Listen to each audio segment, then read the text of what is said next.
গত পরশুদিন যখন আমরা এই বাসাটাতে আসি ছুটি কাটাইতে মিডসামারে, তখন আপনাদের সাথে একটু শেয়ার করছিলাম যে আমরা এই বিল্ডিংটাতে বা এই ভিলাটাতে নেক্সট 3 days থাকবো। কালকে আমরা এখানে ছিলাম, কালকে আমরা এখান থেকে জুতে গেছি, সেটারও একটা ছোট গ্লিমস আপনাদেরকে দেখাইছি। বাচ্চাদেরকে নিয়ে আসলে এই 2-3 দিনের ছোট ছোট ছুটিগুলো প্রপার ইউটিলাইজ করা, ইটস অল অ্যাবাউট প্ল্যান। আমরা মাত্র 2টা নাইট ছিলাম এখানে। আমরা যেটা করছি, 2টো রাতের যে ডিনার, সেই ডিনারগুলো আমরা বাসা থেকে নিয়ে আসছি, হ্যাঁ। আর লাঞ্চগুলো আমরা বাইরে খাইছি। এতে করে আমাদের রাতে এনাফ টাইম ছিল বাচ্চাদের সাথে খেলা করার, গল্প করার, নিজেরা একটু ফ্যামিলি টাইম কাটানোর, দাদাদের সাথে একটু সময় কাটানো। আর আমার কাছে মনে হচ্ছে যে এই ভ্যাকেশনগুলোর ভ্যালু অনেক বেশি, আপনার পরিবারকে আরও বেশি কাছে আনে এই কর্মব্যস্ত জীবন থেকে একটু সরিয়ে।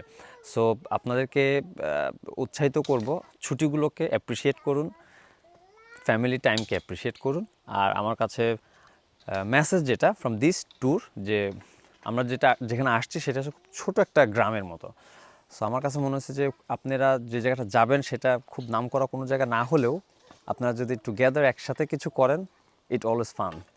আর বাসাটাকে মনে থাকবে যে 2025 সালে মিডসামার আমরা এখানে সবাই একসাথে সেলিব্রেট করছি। সো ভালো থাকবেন। এখন একটু পরে আমরা গোছগাছ করে বাসা দিকে যাওয়ার জন্য রেডি হব। সেখান থেকে যদি কোনো ছোটো ছোটো ফুটেজ বা স্টোরি থাকে দেখতে পারবেন। তো তার জন্য চোখ রাখতে হবে সৌমুজ ফুড স্টেপসের পেজে। এখানে ঢুকো, এটার ভিতরে তুমি সামনে গেছেন পিছনে